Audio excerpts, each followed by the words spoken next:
अस्सलाम वालेकुम अज़ीज़ तुलबा व तालिबात। उम्मीद है कि आप सब खैरियत से होंगे।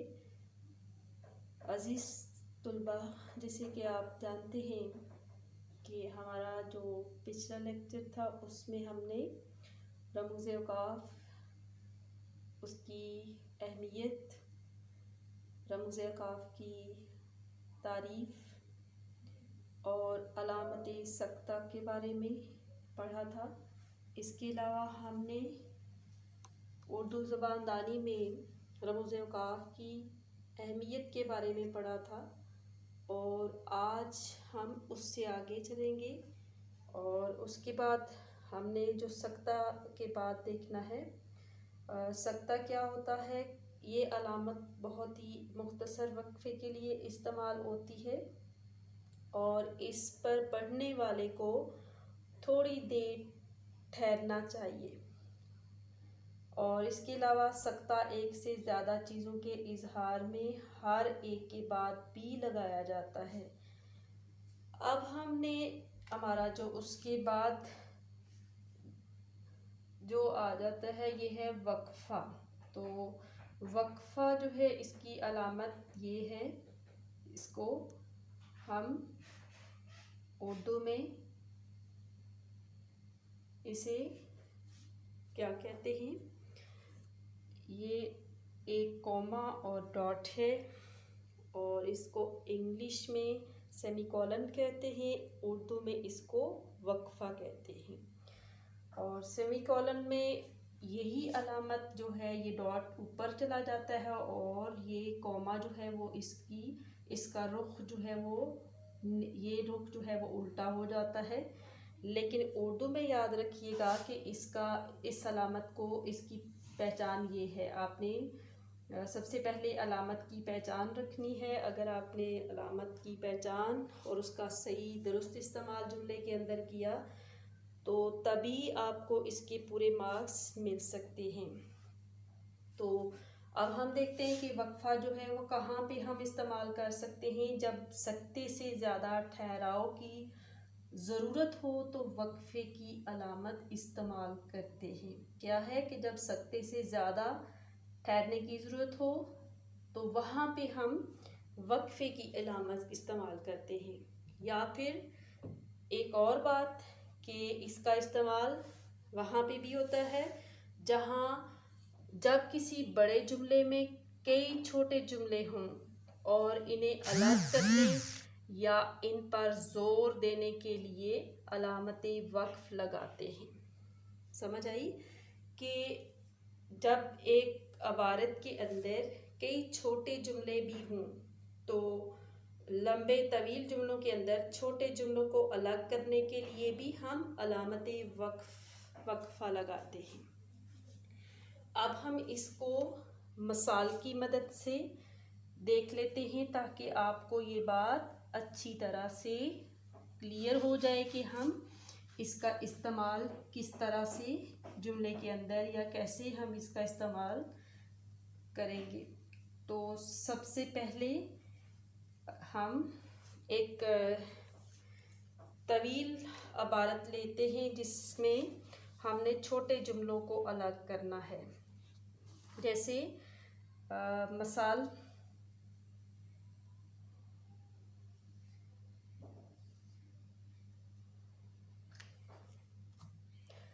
जब दुनिया में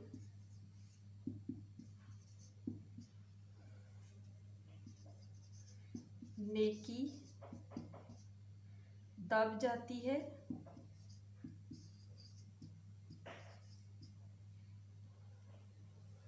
मैं अभी कोई अलामत नहीं लगाऊंगी, पहले मैं सारी इस इबारत को लिखती हूँ, उसके बाद में आपकी मदद से हम इसको इन अलामात को लगाएंगे। तो इसके बाद, जब दुनिया में नेकी दब जाती है, जब हर तरफ खुदगर्जी और बदउनवानी का दौर दौरा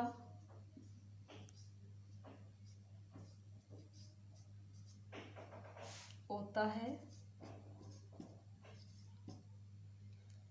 जब शराफत मुंह छुपाए फिरती है। जब शराफत मुंह छुपाए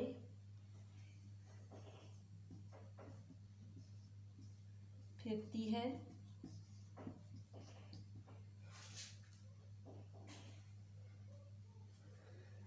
जब जुल्म का नाम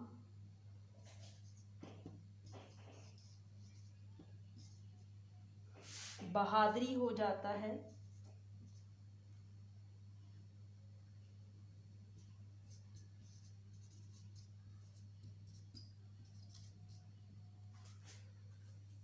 तो ऐसे गटाटोप अंधेरे में, तो ऐसे गटाटोप अंधेरे में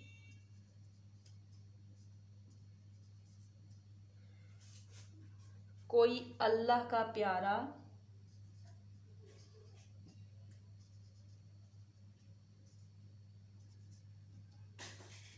हक व सदाकत का अलम, अल्लाह का प्यारा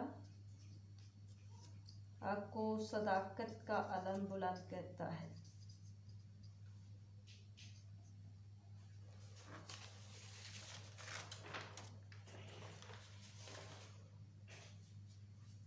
हक व सदाकत का अलम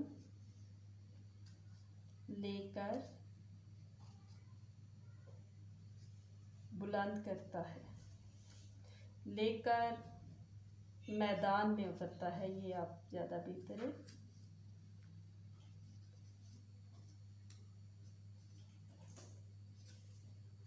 अब आप इन अलामा, ये जुमला हमारा यहाँ पे ख़त्म होता है।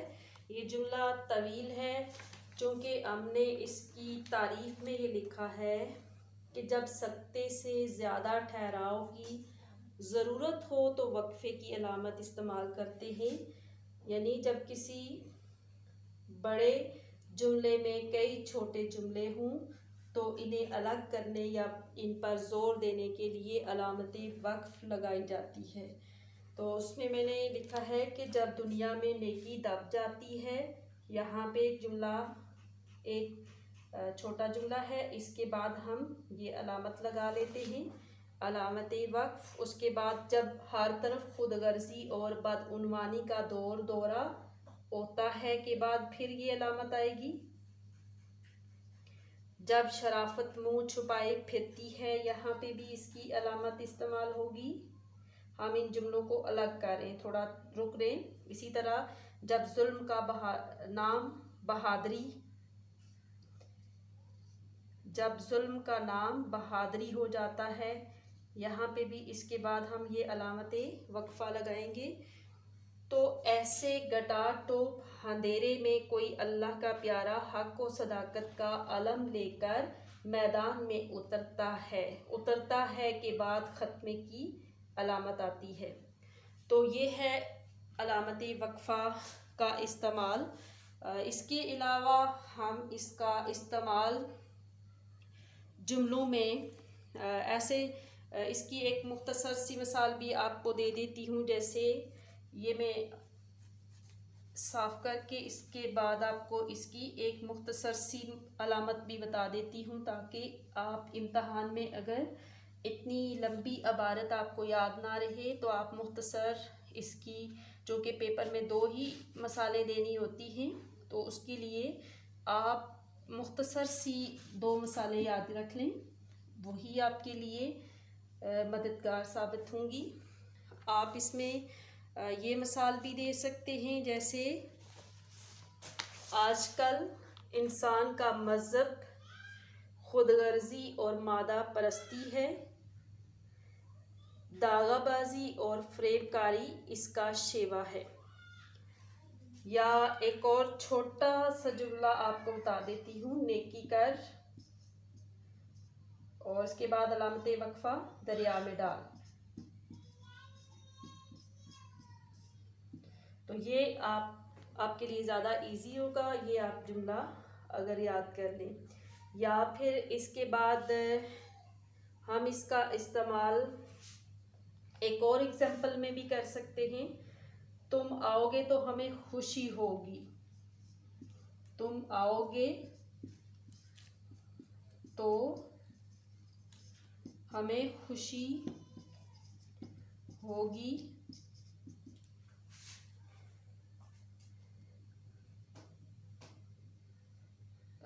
तुम आओगे तो हमें खुशी होगी, ना आओगे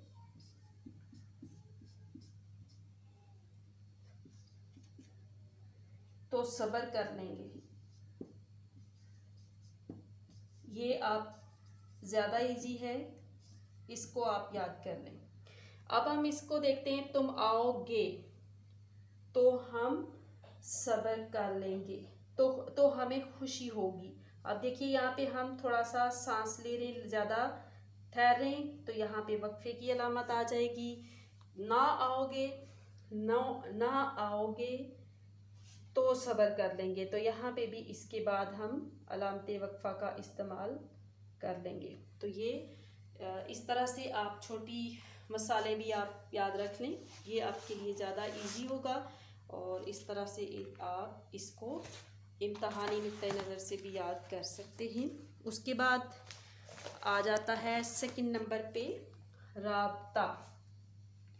आप अगर इसमें मैं आपको इन तीन डेफिनेशंस के बाद, इनकी एग्जांपल्स के बाद मैं आपको एक रूल बताऊंगी, जिस रूल के तहत आप इन तीनों का डिफरेंस रख सकते हैं। और उसी तरतीब से अगर आप इसको याद करना चाहेंगे तो ये आपको याद भी हमेशा के लिए रहेंगी, कभी आपको भूलेगा नहीं। तो नेक्स्ट हमारा रमूज़ औक़ाफ़ में से तीसरे नंबर पे आ जाता है राब्ता। राब्ता की जो अलामत है वो ये 2 डॉट्स हैं ऊपर नीचे, ठीक है। और इसे इंग्लिश में कॉलन कहते हैं। इंग्लिश में इसको क्या कहते हैं? कॉलन। और उर्दू में इसको राब्ता कहते हैं। इसका इस्तेमाल हम कहाँ पे करेंगे? जहाँ वक्फे से ज़्यादा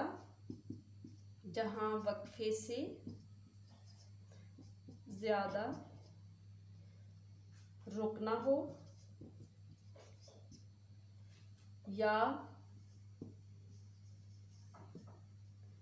किसी इबारत में ज़ेली उन्वान दिए जाएं, या फिर किसी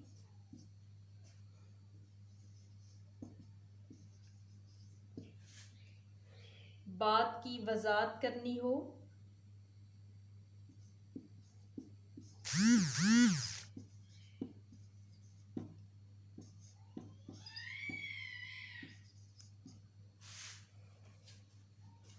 तो राब्ता की अलामत इस्तेमाल करते हैं।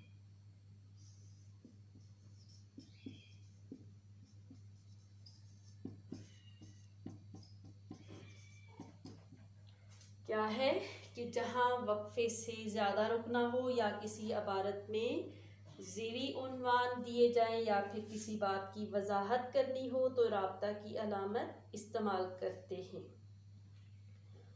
मसलन इसमें आम तौर पर क्या है कि राब्ता के बजाय वावेन की अलामत भी इस्तेमाल की जाती है। आप इस डेफिनेशन को याद रखिएगा। मैं इसकी एग्जाम्पल इसी से आगे यहाँ पे लिख देती हूँ। मिसाल, हम इसकी मिसाल कोशिश करते हैं कि छोटी से छोटी हो ताकि आप इसको इजीली याद रख सकें। जैसे इसकी मिसाल, एक दाना का कौल है। एक दाना का कौल है। उसके बाद हम अलामत राब्ता लगाएंगे मेहनत के बगैर कुछ नहीं मिलता। मेहनत के बगैर कुछ नहीं।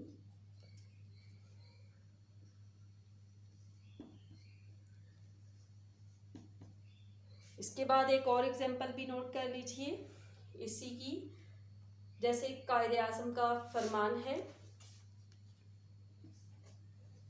कायदे आज़म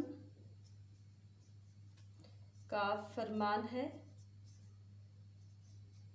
उसके बाद हम अलामते राब्ता लगाएंगे। काम, काम, सिर्फ काम और काम।